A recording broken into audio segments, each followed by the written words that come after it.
Assalamualaikum warahmatullahi wabarakatuh. Saudara, gimana? Gambarnya penyok tidak? Waalaikumsalam, Habib Muhammad Sahab. Ah. Apa hadir? Oke, salam. Karena kan di situ dia cara cari muka ke Habib. Dia tinggal bilang aja dia yang akan merungkatkan tesis Kiai Imaduddin gitu. Dan dia yang akan membeberkan bukti-bukti segala macam. Sampai detik ini kita belum lihat gitu. Dan ada banyak sekali pengakuan-pengakuan dari dia, bahkan tentang dia sendiri pun belum terbukti sampai hari ini. Jadi saya mohon, saya harap kepada Kiai Imad jangan terlalu serius menanggapi si Kori ini. Karena menurut ketua ataupun imam besar FPI yang ada di kota Loksmawe Aceh, beliau mengatakan si Kori ini nggak punya ilmu. Dia lebih pantasnya pulang ke Aceh, diskusi dulu dengan imam besar FPKI Loksmawe Aceh gitu. Dan menurut keterangan dari Abu Mujahid atau imam besar FPI Loksmawe, kota Loksmawe Aceh, yang bernama Tengku Muslim At-Tahiri. Beliau itu imam besar FPI untuk kota Loksmawe Aceh. Jadi beliau mengatakan si Kori ini nggak punya ilmu, si Kori ini bikin malu Aceh. Jadi tolong ya untuk Kiai Imad, untuk teman-teman semuanya, agar si Kori ini diladeni langsung sama imam besar FPI Kota Loksmawe gitu. Kan dia sudah jadi imam FPI gitu, sudah dianggap sebagai ulama di Aceh itu, imam besar FPI itu. Ya kalau ulama ngomong seperti itu, walaupun ulama FPI ya, itu bukan ulama saya gitu. Tapi kita bisa menimbang, bisa mengkaji omongan beliau itu. Jadi dia sebenarnya ini gini, awal-awal dia melihat potensi bergabung dengan Habaib. Ketika melihat Zaini dapat bayaran, ketika melihat Gus Wafi dapat bayaran, ketika melihat Gus Rumel dapat bayaran. Sial nih gue, teman-teman. Gue dari kemarin seharusnya bergabung dengan Habaib. Dari kemarin seperti Gus Wafi bisa dibayar. Gua ikut Imad jadi nggak dibayar. Gua pun nggak dikasih jabatan jadi ketua FPI. Jadi ketua PWI. Jadi dia diri di situ. Jadi teman-teman semuanya harus maklum itu. Manusia ini ada makan minum. Makanya sekarang ketika Gus Wafi tidak dicairin lagi anggaran untuk Gus Wafi, untuk Gus Zaini, untuk Rumel, ya kan? Makanya saya yang akan masuk ke sana. Jadi strategi awalnya dengan mengatakan bahwa saya sudah sadar, saya sudah insaf, saya siap membela Balawi barisan paling depan. Jadi begitu. Jadi karakter orang yang seperti itu akan dibuang di mana-mana. Baik di kelompoknya maupun di kelompok yang merekrutnya akan dibuang. Dia sakit hati ketika saya bilang itu dia keturunan daripada Pang Tibang. Kata dia Pang Tibang itu bukan di wilayah dia karena kita tinggal di Aceh Utara. Saya juga di Aceh Utara, Bang. Saya juga di Aceh Utara. Pang Tibang itu Tibang, nama desa yang ada di Pidi. Bukan berarti orang Pidi itu keturunannya. Bisa juga keturunannya kemana-mana kan. Jadi gitu cara memahami. Kayak gitu mau debat sama Kiai Imad, belum pantas. Rasulullah ini di Arab Saudi, di kota Mekah, kemudian di kota Madinah. Kok kenapa zuriyahnya tersebar di Indonesia? Karena Rasulullah bukan orang Indonesia. Nah itu jawab ente. Pang Tibang memang bukan di Aceh Utara. Kisah beliau, masa hidup beliau. Tetapi kan pernah ke Aceh Utara. Barangkali keturunannya sekarang tinggal di Aceh Utara seperti kau, Kori. Kalau kau nggak bisa terima, bantah dengan ilmiah. Buktikan kalau kau bukan keturunan dari Pang Tibang. Kira-kira paham tidak? Paham tidak, saudara? Jadi begitu, teman-teman. Jadi dia yang akan menjadi ujung tombak untuk membela nasab Balawi, untuk menyerang tesis Imad. Dia telah membuat antitesis. Apalagi kalau pakai mata kaca hitam. Waduh. kalah kuda. Secara haplogroup, LM20, Bangladesh. Secara tampang, ganteng seperti artis Bollywood. Iya, Pang Tibang mancung. Pang Tibang itu mancung hidungnya, seperti hidung kori. Beliau itu orang yang paling cerdas dan tampan. Pengakuan dari dirinya sendiri. Isbat nasab beliau di Tuban. Kalian tahu Tuban di mana? Di Tuban itu isbat nasab beliau. Kemudian beliau beli dari sebuah nakobah yang ada di Irak. Jadi udah cerita panjang lebar, beliau Sayyid asli, isbat nasabnya di Tuban, kemudian pohon nasabnya beli di nakobah Irak melalui online. Saya nggak tahu belinya di Shopee, belinya di Tokopedia, belinya di Lazada, atau di Blibli. Saya nggak tahu. Jadi sekali lagi, saya harus mengatakan ini. Supaya apa? Tidak tercoreng. Ulama-ulama di Aceh tidak pecicilan seperti itu. Ya, ulama-ulama di Aceh itu tidak ngomong mencela-mencela seperti itu. Sehari bilang verifikasi, jajarkan kitab-kitabnya, bawa manuskripnya, dan tes DNA. Kemudian bilang haram. Nggak ada ulama di Aceh seperti itu. Ulama di Aceh itu konsisten, istiqamah terhadap ajaran Islam. Kalau ada orang-orang yang ngaku-ngaku seperti itu, ya bukan berarti itu ulama, harus diuji dulu. Di antara orang-orang Aceh yang datang ke Jakarta itu, bahkan yang jadi artis sekalipun kan, yang paling ganteng kan Kori, walaupun belum jadi artis.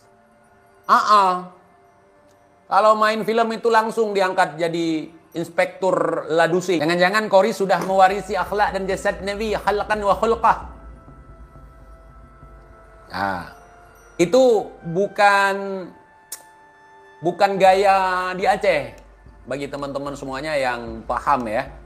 Itu tradisi yang beliau entah dapatkan di mana, mungkin dari genetiknya yang membangga-banggakan diri, merasa diri pinter, merasa diri cerdas, merasa diri tampan gitu. Tetapi kita juga bisa melihat kecerdasan beliau, ketampanan beliau. Dan itu syuhrah wal istifadah, tinggal kita mau atau tidak husnudon terhadap kegantengan, ketampanan beliau. Gitu. Orang tampan di dunia banyak. Ada yang gigi emas, ada yang gigi perak, ada yang gigi kawat. Ya kan? Tapi yang ada gigi goib nggak ada. Coba kalian cari orang tampan di seluruh dunia yang ada gigi goib, nggak ada. Cuman Al-Mukarram, As-Sayyid, Tengku, Habib, Teku, Oktiva, Al-Kurcaci. Apalagi kalau ngomong-ngomong begini, kalau ngomongan teman-teman, saya nggak bisa ya. Gini-gini, geleng-geleng kepala gini. Teman-teman, saya di sini mau debat dengan Imat, tapi Imat tekut. Benci lu, gitu loh.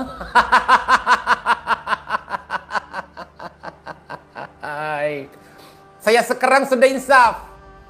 Tidak seperti kemarin saya ketimat saya. Nggak ada kekurangannya itu. Abang tampan kita, Bang Kori itu. Jago bela diri. Jago ilmu goib. Ilmu tancap paku payung. Jago baca kitab. Jago hafal hadis. Bahkan hadis palsu pun dihafal sama dia. Cucunya pejuang.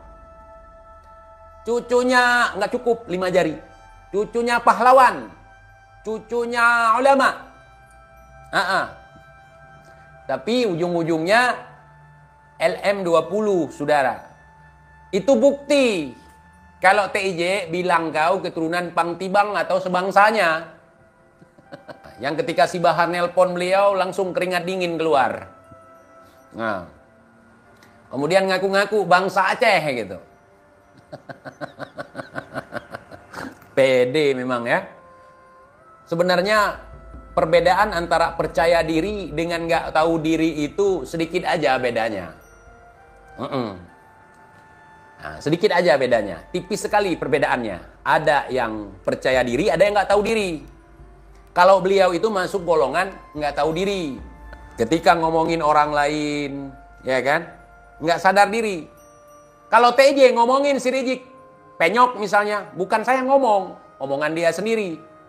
Nah, Yahudi pesek misalnya, bukan saya ngomong, dia sendiri. Nah, begitu. Jadi yang mancung itu Yahudi. Kemudian oleh Baginda Rizik mengatakan bahwa Yahudi pesek. Kalau Yahudi yang asli itu Yahudi yang mancung. Kalau Yahudi pesek itu Yahudi KW. Maksud Bang Rizik, biar kita paham. Jadi begitu. Babang Tampan Kori itu nggak pantas kalau misalnya diskusi dengan Kiai Imad, bukan masalah ketamfanan. Kalau ketamfanan Babang Kori dengan Kiai Imad ya jauh lah Babang Kori gitu. Karena dari sisi ilmu pengetahuan Babang Kori pun sangat luas sekali gitu. Kiai Imad itu nggak akan bisa ngeladeni orang pecicilan seperti Babang Tampan Kori. Kalian belum tahu ketampanan Kori ya? Saya udah ngecek, katanya Kori itu beliau tampan sekali. Hidungnya mancung, ya kan? Giginya rapi, saking rapinya sampai nggak terlihat. Kemudian bibirnya merah kalau sekarang. Wajahnya bersyahaya, brewoknya rapi gitu. Nah, kalau kalian ngelihat Kori itu dalam bentuk yang tidak lazim atau sebagai orang jelek, berarti itu mata batin kalian belum kebuka. Karena ketampanan Kori itu sudah syuhrah wal istifadah di alam gaib. Tinggal kita husnudon aja. Gitu, saudara. Jadi, untuk diskusi perihal nasab antara Kiai Imad dengan Kori tidak usah dilangsungkan. Kenapa? Karena Kori itu siapa? Walaupun dia gelarnya sangat banyak, Tengku, Sayyid, Habib, Teku. Ya kan? Tengku, Sayyid, Habib, Teku. Ada gelar Ustadz, dari Aceh Ustadz itu Tengku ya. Ada gelar Sayyid, entah dari mana, katanya isbat nasab dia dapatkan di Pulau Jawa. Di Pulau Jawa dia dapat isbat nasab. Menurut keterangan dari beliau sendiri dan juga Aventador 007. Kemudian gelar Habib. Sebelum kenal dengan Kiai Imad, dia udah jadi Habib. Namanya dulu Habib Nahnu. Dia seorang bacoters di TikTok terkait masalah perdebatan antara Muslim Kristen. Jadi beliau pendukung Kristen waktu itu. Sebelum jadi Habib, sebelum jadi Sayyid. Beliau dulu Habib Nahnu. Sempat bersih tegang juga dengan Gus Wafi. Saya lihat ya, Gus Wafi mancung ya. Walaupun sekarang satu circle gitu. Giliran Gus Wafinya mendem, topo mendem, Korinya keluar gitu. Jadi begitu, saudara. Jadi latar belakang Kori mendukung Kiai Imad itu bukan amar ma'ruf nahi mungkar. Bang Kori Tampan ini mendukung tesis Kiai Imaduddin, kan pernah kita lihat semuanya bahwa beliau mengatakan bahwa awalnya ingin menyerang. Kemudian beliau ketika melihat bukti-bukti yang ditampilkan oleh Kiai Imaduddin Utsman Al-Bantani, beliau jadi malah mendukung gitu, kagum. Itu pernyataan yang sangat kocak sekali menurut saya. Itu bahasa-bahasa pengkhianat. Nah, di saat bergabung dengan Kiai Imad yang katanya dibayar oleh oligarpu, yang katanya dibayar oleh rezim, yang katanya dibayar oleh PKI, yang katanya dibayar oleh Yahudi, yang katanya dibayar oleh Israel, ternyata di situ bukan lumbung duit. Sehingga beliau ngangkang dari situ, gabung ke Habib karena dilihat di situ lumbung duit. Maka terbukti bahwa kemarin beliau sempat dihadiahkan atau dihadiahi Alfar sebagai tanda deal gitu. Jadi kita jangan mau ngeladeni dia, wahai kiai-kiai Nusantara gitu, nggak penting. Kalau dijadikan ketua tongkrongan aja belum pantas kalau Kori. Jadi orang yang bermental cepu seperti Kori itu nggak pantas debat dengan Kiai Imad. Orang yang hari ini tahun 2025 masih berbicara kegantengan, jelek segala macam, itu kelas bahar. Hanya ada itu di lingkaran di Indonesia, di lingkaran orang-orang yang SDM rendah. Jadi kalau orang-orang di luar negeri itu tidak ada lagi berbicara soal rasis seperti itu. Kita sudah lama mendapatkan peradaban. Tampilan wajah itu bukan menentukan sesuatu, bukan menentukan sebuah nasab gitu. Nasab itu bukan wajah, tapi darah. Begitu Bang Kori ya. Sedangkan hal itu saja Bang Kori tidak bisa memahami. Apalagi masalah yang lain. Memang kalau baca kitab kita akui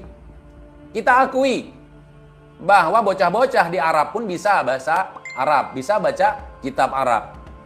Tapi itu bukan jaminan seseorang itu alim, apalagi allamah. Begitu Bang Kori. Kalau kalian belum tahu Bang Kori, biar saya jelaskan. Dan saya juga lagi nyari tahu apakah benar beliau itu zuriyah daripada salah seorang ulama di Aceh yang diaku-aku oleh dia. Yang diakui oleh dia gitu. Tetapi dia tidak masyhur di Aceh, tidak syuhrah wal istifadah di Aceh. Jadi agak sulit ketika kita mencari tahu tentang beliau gitu. Maksudnya beliau itu terkenal karena nebeng di Kiai Imad, di Kisruh Nasab kemarin gitu. Saya juga curiga kalau beliau itu penyusup dari pengungsi dari Rohingya atau imigran gelap dari Rohingya gitu. Makanya mancung. Mancung sekali beliau. Kalau TJ kan pesek. Jadi untuk Kiai Imad, tolong Kiai ya. Mudah-mudahan video ini tersampaikan ke Kiai Imaduddin Utsman Al-Bantani.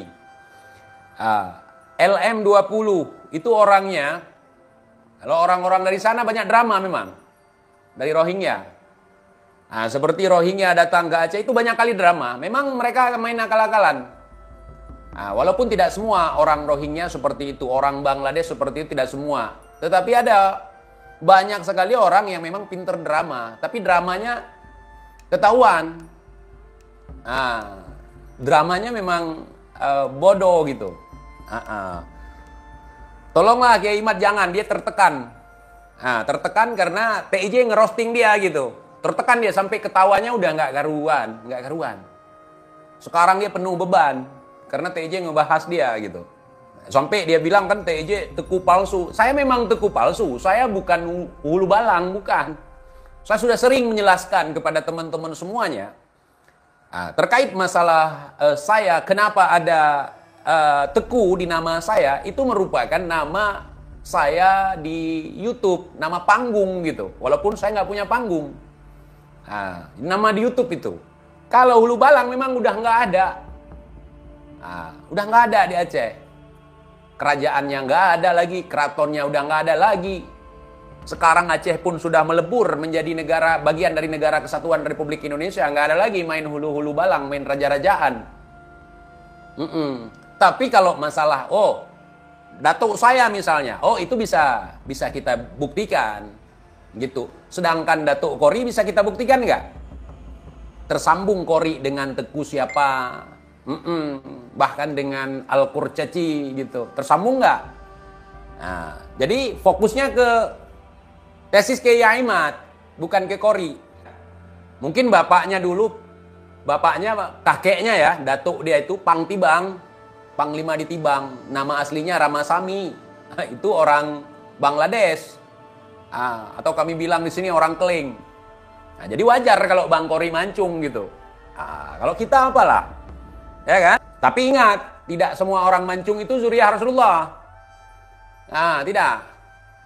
Misalnya Tom Cruise itu kan walaupun mirip Bang Kori, kan belum tentu itu zuriyah Rasulullah gitu. Benyamin Netanyahu itu kan mancung juga, tapi bukan turunan Rasulullah, saudara. Saya sepintas kalau ngelihat Bang Kori ini ketampanannya itu sangat unik ya, jarang ada di bumi ini, jarang, di langit baru ada. Ini saya lagi mikir, dengar-dengar nih istri saya mau datang lagi nih bulan Desember nanti. Jadi bawa teman-temannya. Cuman teman-temannya butuh laki-laki Indonesia gitu untuk nemenin mereka selama liburan, selama vacation. Nah, kalau memang teman-teman yang laki-laki ada yang mau jadi relawan, syaratnya ya jangan yang punya istri ya. Lajang boleh daftar ke saya nanti. Nah.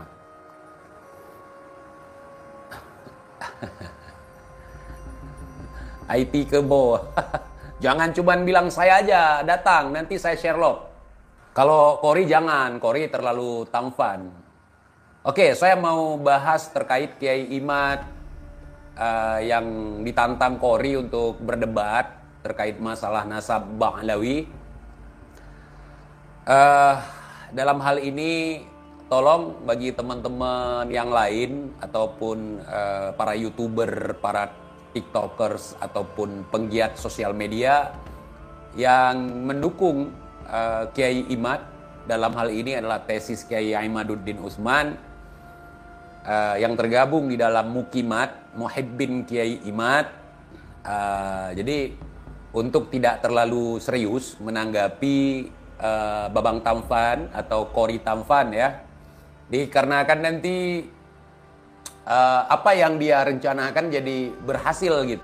Beliau masih percaya hari ini bahwa ada teori manusia berasal dari kera. Mungkin beliau merasa dirinya gitu. Kalau kita nggak percaya teori yang mengatakan manusia ini berasal dari kera, yang teori itu dinisbahkan kepada Charles Darwin, dan Charles Darwin tidak pernah buat teori seperti itu, kawan. Itu nggak ada teori itu. Yang buat teori itu adalah hoax, seorang pelukis yang melukis sebuah sketsa dari manusia yang merangkak sampai manusia bisa berdiri tegak.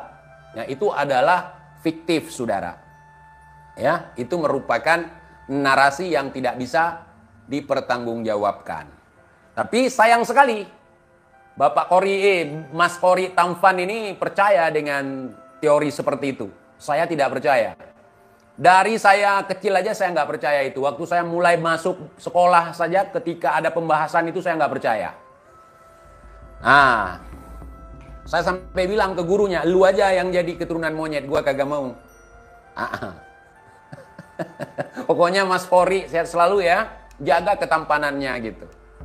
Oh ya, satu lagi, Bang Kori, kemarin kan dawir sama saya, minta uang. Saya nggak punya uang, Bang Kori. Bukan saya nggak ngasih, kalaupun ada nggak ngasih juga. Jadi untuk Kiai Imad, tolonglah si manusia yang tampan ini jangan digubris. Gitu, biar dia nanti bisa bilang ke Habib, oh tuh kan si Imad itu nggak berani ngeladeni saya, takut dia sama saya gitu. Biar dapat alpat lagi, dapat cuan dia. Sekarang kan dia merapat ke Habib ngejual Kiai Imad. Nanti Imad akan saya kalahkan. Saya sudah tahu, sudah petakan cara berpikir dia. Paham maksud saya? Saya kemarin sudah tersesat, saya kemarin itu berpikir bahwa Imad itu kan sama ketika dia masuk ke kelompok Kiai Imad dulu, ke dalam barisan Kiai Imad, kan dia alasannya gitu juga. Alasannya ya dulu awalnya ingin merungkatkan tesis Kiai Imad, tetapi ketika melihat Kiai Imad ini sosok yang jujur, cerdas, karya-karyanya jelas, penelitiannya jelas, akhirnya saya bergabung dengan Kiai Imad. Begitu juga sekarang ke Habib gitu. Saya pikir Imad itu benar, saya pikir Imad itu jujur, Bib. Makanya saya sekarang siap membela habaib, siap berada di barisan depan. Ente siapa? Ente siapa? Sebagai Habib, sebagai Sayyid, sebagai Teguh, sebagai ulama. Dia tersinggung sama saya ketika saya ingatkan, tolong jangan ngaku-ngaku ulama Aceh kalau masih pecicilan seperti itu. Itu saya ingatkan langsung depan orangnya melalui telepon. Dia tersinggung di situ, diam dia di situ. Kalau kita diingatkan, kalau memang orang yang alamah, orang yang bijaksana, pasti akan mendengar nasihat yang baik. Kenapa? Kalau sifat masih pecicilan begitu, bawa kitab itu tidak lebih dari keledai yang bawa kitab. Kan malu kita. Kok bisa ulama dari Aceh itu pecicilan kayak dia? Jadi saya klarifikasi bahwa si Qori itu bukan bagian daripada ulama Aceh. Walaupun dia bisa baca kitab, sedangkan hadis asli dan palsu aja nggak bisa dia ketahui gitu. Walaupun saya nggak bisa, saya bukan ulama, bukan ngaku-ngaku ulama, bukan ngaku-ngaku santri, bukan ngaku-ngaku orang yang mengulik-ngulik kitab, berbaur dalam komunitas agama gitu. Saya memang di luar itu. Tetapi yang namanya halal, haram, makruh saya kenal. Kemudian beliau itu kan hulu balang asli menurut beliau sendiri, menurut keterangan beliau di TikTok. Beliau itu bangsawan asli. Perlu saya katakan ala kulli hal, bahasa beliau itu bahasa budak. Paham? Antara bahasa bangsawan itu dengan bahasa budak itu, bahasa lamit kalau di Aceh itu beda. Jadi budak itu bahasanya ya dan gayanya ya pecicilan. Ini bukan masalah pengkastaan tetapi didikan. Kalau beliau ngaku keturunan dari ulama, kemudian beliau bergelut setiap hari dengan kitab-kitab, nggak mungkin gaya beliau seperti itu. Maka saya simpulkan beliau itu salah satu dari sekian banyak orang-orang yang mengaku-ngaku sebagai ulama tapi aslinya munafikun. Munafikun. Jadi pelawak nggak lucu. Justru ketika beliau berdebat terkait masalah nasab kemarin itu yang diselenggarakan di Banten itu, disitulah kelucuan beliau. Begitulah kelucuan beliau. Saya tidak akan membenci beliau. Saya tidak marah ke beliau. Saya bukan meroasting beliau seperti meroasting orang lain gitu. Mau tidak mau, suka tidak suka, ya kalaupun orang gila dari Aceh datang ke Jakarta, tinggal di Bekasi misalnya, tetap saya akan akui bahwa itu adalah bagian daripada orang-orang yang ada di Aceh. Jadi tolong teman-teman kalau ketemu dengan Qori, kasih makan aja. Gitu ya, sebagai bentuk penghormatan kalian kepada saya. Kalau misalnya kalian hormat kepada saya, anggap dia aja itu saudara saya gitu, walaupun bukan. Kan saya bukan bangsawan, saya bukan Teku asli karena saya jelek gitu kan, beliau ganteng gitu, tampan gitu. Saya pernah nanya, Bang Qori itu Tekunya dari mana waktu telepon di belakang layar itu. Nggak jelas, penjelasannya nggak jelas gitu. Mungkin karena saya bukan Teku asli, makanya mungkin saya nggak kenal gitu ketika dibahas gitu. Gitu.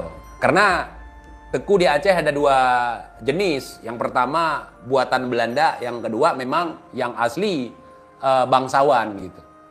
Kalau yang buatan Belanda saya kurang kenal gitu. Jadi Tekunya itu jadi Teku ketika Belanda udah di Aceh. Jadi yang sebelum-sebelumnya itu belum jadi Teku gitu. Kan bangsawan Aceh yang bergelar Tuanku, Teku itu banyak yang terasing gitu. Bahkan dari sukunya sendiri terasing gitu. Karena propaganda Belanda. Jadi begitu. Jadi yang asli dicap palsu, yang palsu diaslikan oleh Belanda. Jadi syuhrah wal istifadhah itu yang memang buatan Belanda gitu. Ya kalau berbicara mancung atau segala macam, yang dari gelar Teku itu ada yang mancung, ada yang tidak, Bang Qori. Misalnya Teku Wisnu, walaupun tampan tapi tidak mancung. Ya kan? Iya. Misalnya Cut Zahra Fonna, penipu ulung di tahun 70-an Bang Qori. Itu kan nggak cantik gitu. Tapi itu dari keluarga bangsawan. Gitu. Cut Nyadin itu nggak mancung. Cut Nyak nggak mancung, Teku Umar nggak mancung.